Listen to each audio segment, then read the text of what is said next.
Qual é, então, a origem da língua mirandesa? A raia política de Portugal nunca bateu certo com a sua raia linguística. Para lá do português, toda a vida se falou outra língua em Portugal, o mirandês.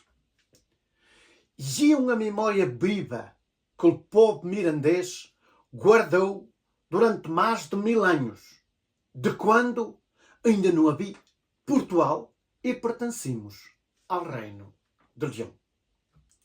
Trata-se, portanto, de uma língua que pertence ao grupo das línguas esturlionesas, que desde o século VIII se formaram na Península Ibérica a partir do latim popular. Uma parte da nobreza leonesa é essencial à formação de Portugal, tal como os conhecidos bragançãos. Também Dona Teresa e o seu filho Dom Afonso Henriques I, rei de Portugal, a bem de ser falantes de mirandês.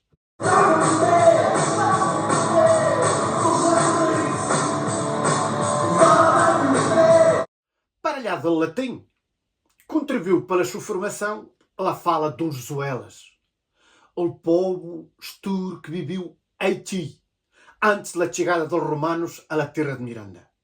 Deixaram nela também as suas marcas os suevos, os visigodos, os árabes e os judeus. A língua de um país é sempre a língua do seu rei. No Reino de Leão, foi língua de Estado, jurídica e de cultura. Foi escrevida em milhares de documentos até ao século XIV.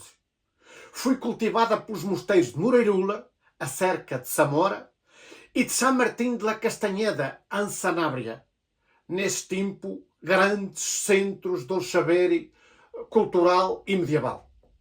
Em conclusão, a língua mirandesa, e com toda a razão e com toda a proa, uma língua de Portugal.